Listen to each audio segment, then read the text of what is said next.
Good evening. Thank you for joining us this evening on this wonderful, wonderful occasion. My name is Cheryl Walker, and I welcome you to the Deaconess Center for Child Wellbeing. It is a blessing and a privilege and an honor to bring you greetings on behalf of the Deaconess Center, and I am the president of the board of the center and have the privilege of being, I guess, the inaugural president of the board of the center, so it's a great honor. I was president of the board of the foundation at the initiation of the project, and so it's great as well to be here and to see it in its full breadth of life. I also have the distinct pleasure of being a member of Reverend Starsky's church. Yeah. So I St. John's UCC. So I stand here, I guess, wearing two hats and one prior hat. I'd like to acknowledge the other Deaconess Center board members, Sue Staples and Starsky. Sue Stapleton, I'm sorry, my voice cut out. And then also any Deaconess Foundation alumni trustees who are here, if you could wave your hands so that you could be recognized and acknowledged. We certainly appreciate your continued support and appreciation. So I want to tell you a little bit about this wonderful, magical, beautiful place that you find yourselves in this evening. And it's designed to be a community think tank and community action tank. And so what is at the center of it, as its name implies, are children and their well-being in all fashions. Our mission is to build power to advance child well-being in the St. Louis region by strengthening alliances for child-friendly public policy, increasing citizen contact with policymakers, positioning youth and organizers to move systems, and engaging faith communities in child advocacy. Deaconess is expected to host more than 6,000 child advocates in its first year, civic leaders, community organizers, and with more than 350 gatherings on an annual basis. We have diverse, flexible meeting rooms. Hopefully you got to see some of them during the open house. Classrooms, community spaces that will host up to 150 people in its largest setting. And meeting space will be granted at no cost if the group is there to convene for focusing on shifting public policy for children that's aligned with the Deaconess vision and values. Space may also be leased for events that are otherwise aligned with the values. This 21,000 square foot facility will also house the offices of the Deaconess Foundation's longtime missional partners, Vision for Children at Risk and Unleashing Potential, formerly known as neighborhood houses. So thank you, enjoy. I can tell you I attended the lunch earlier and you are in for a blessing beyond words.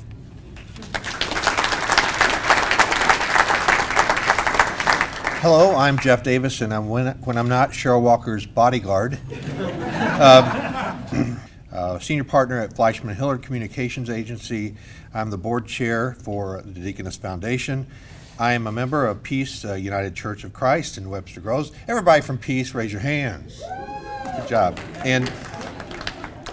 And most importantly, I am the father of the Freedom School, Peace UC, servant leader intern Megan Davis. Very proud of that. And her site coordinator is right over there, and that's Candace Du Bois. Candace, glad you're here. We want to acknowledge some really key groups that help Deaconess Foundation make the decisions that they make as far as how to improve the life prospects for children in this region. So if I could ask the current Board of Trustees members who are here, if you'd raise your hand. Thank you for being here. Also, we have okay. Those are my bosses, clap for them. We take key direction from a community advisory board that we have some of the members here today. Would you please raise your hands? Glad you're here. And then, very importantly, we have a policy advised board with members here today as well. Please raise your hand. All right. We'd like to acknowledge sponsors who made tonight possible and this day possible. First, the estate of Ruth and Reverend Carl Rashi, who's the late historian and president of the Deaconess Mission. Applause for them. The Honorable Claire McCaskill. Thank you, Claire. And the Deaconess Foundation. Okay, enough about them. So, we want to introduce a couple of videos to you. We're very grateful to have the support of both of our senior elected officials in the state, Senators Roy Blount and Claire McCaskill. I had on here Senators Roy, Claire McCaskill, and it's like, oh boy. So our senators, we thank them here. We recognize, they recognize as we do, that child well-being is not and never should be a partisan issue. So both of their offices have been remarkably helpful in our advocacy and in coordinating today's event, and each has sent a special message as our honorary co-host. Hello, and good evening to the entire Deaconess Foundation community. I'm thrilled to join you in celebrating the grand opening of your Child Wellbeing Center. I'm honored to be included, and I'm so sorry that I can't be with you in person. I didn't want to miss this opportunity, however, to express my sincere appreciation for the hard work of your president and CEO and my friend, Reverend Starsky Wilson, as well as the entire Deaconess community. Getting here took a lot of patience, a lot of faith, and a lot of collaboration. Frankly, I think there's some folks in Washington who could learn a thing or two from your example. But now this center is a reality, and it will be a powerful force for good, advocating on behalf of the world's most precious, important resource, our children. As a mother, as a grandmother, and as a Missourian, this fight is personal for me. Our next generation of leaders need access to quality health care and education, nutritious food, and a strong safety net. That's what I've fought for my entire career in public service. Supporting the Children's Health Insurance Program and early childhood education funding are critical to our long-term success. But I don't need to tell you that we have work to do in Washington and in Jefferson City. So I'm counting on you to hold lawmakers accountable and keep children's issues at the forefront of our public policy agenda. I also want to welcome and thank tonight's most distinguished guest, Mrs. Marian Wright Edelman, for her groundbreaking advocacy on behalf of our children, and as a founder and president of the Children's Defense Fund. Thank you, Marian, for your amazing work, for keeping us informed and inspired to do the very best work we can for every child. I'm so honored that you are joining us tonight in Missouri. This is a special moment in the Deaconess Foundation's history, and I wish you all the success in the world, not just this weekend, but for many years to come. God bless. Hi, I'm Senator Roy Blunt. It's certainly an exciting day for the St. Louis community and for our children. I'm really sorry I couldn't be with you in St. Louis this evening. I've made early childhood programs, 21st century schools, and the victims of child abuse priorities for our team. I'm proud to be an honorary co-host of this event, and even more proud of the dedication and hard work that went into making the Deaconess Center a reality. The Deaconess Foundation has been a pillar of the St. Louis community for over 100 years, and I know the Deaconess Center will continue that legacy for St. Louis's children. By creating a community of advocates, a community of organizers, and a space to discuss and engage, children and families in St. Louis will have a brighter future. I'd really like to thank Reverend Wilson. You know, the Deaconess Center is a testament today to his advocacy for the region. I've attended his church. I've benefited from his advice. He's a champion for St. Louis's children. He turns his vision into action, and his passion for making child well-being a civic priority is getting results. I'd also like to welcome Marian Wright Edelman to Missouri as our keynote speaker. You know, under her leadership, the Children's Defense Fund has become one of the nation's strongest voices for children and for families. It's an honor, Marian, to have you in St. Louis today. Thank you all for the opportunity to participate in today's celebration and for your continued commitment to the next generation of St. Louisans. I look forward to visiting the Deaconess Center soon and continuing to encourage your good work. Hi, everyone.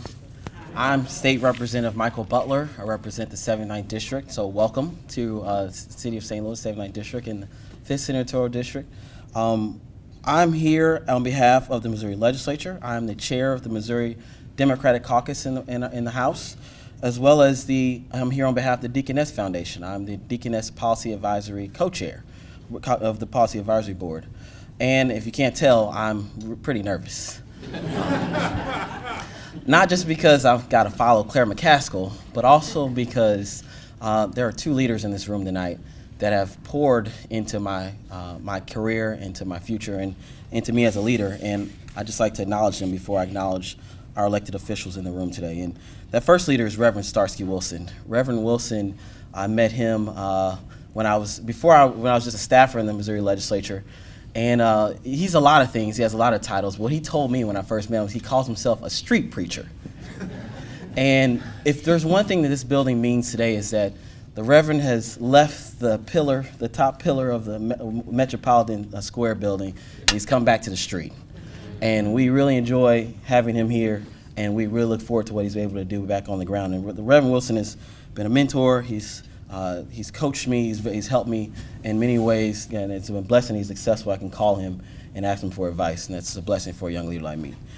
And of course, I'll shake and say that we're here to acknowledge Marian Wright Edelman, who is here, another leader who she doesn't even know, but she's poured into my career as well.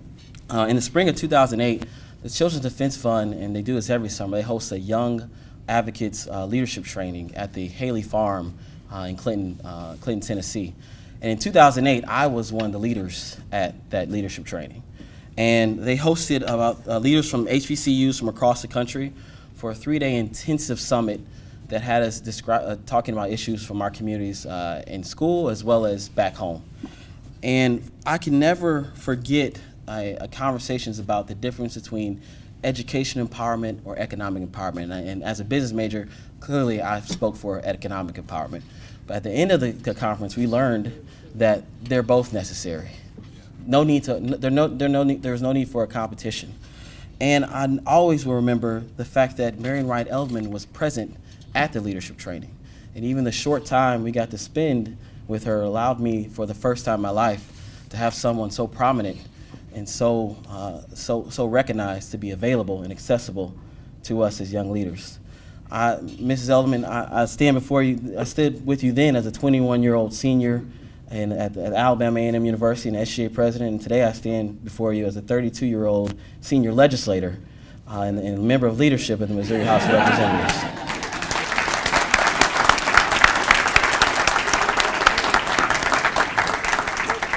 And it just so happened my first year I was on both the Education and the Economic Development Committee.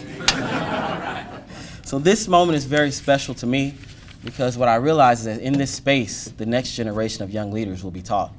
And what I would like to remind each of you who will be here, especially Reverend Wilson, will probably be with every single one of them, is that there might be another state representative, alderman, comptroller, treasurer, state senator, or mayor that will come from this very space.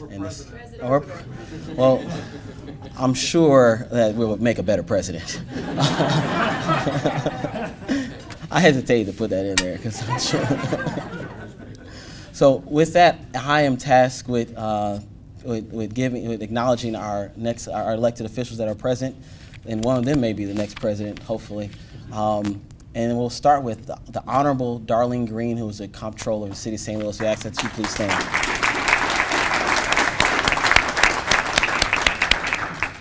We also have with us the Honorable Jashar Jones, who is the treasurer of the City of St. Louis.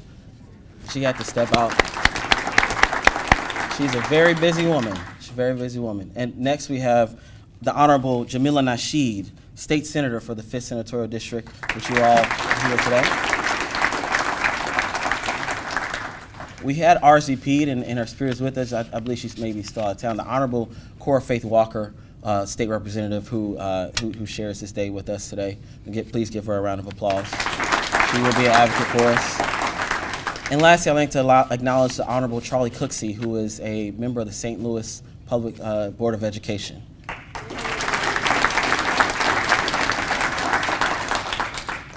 Before I take my seat, are there any elected officials that I did not acknowledge?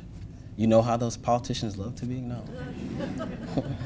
Well, thank you all for being here on this very special day, and thank you all for sharing this very special moment with myself and with the Deaconess Foundation. Thank you.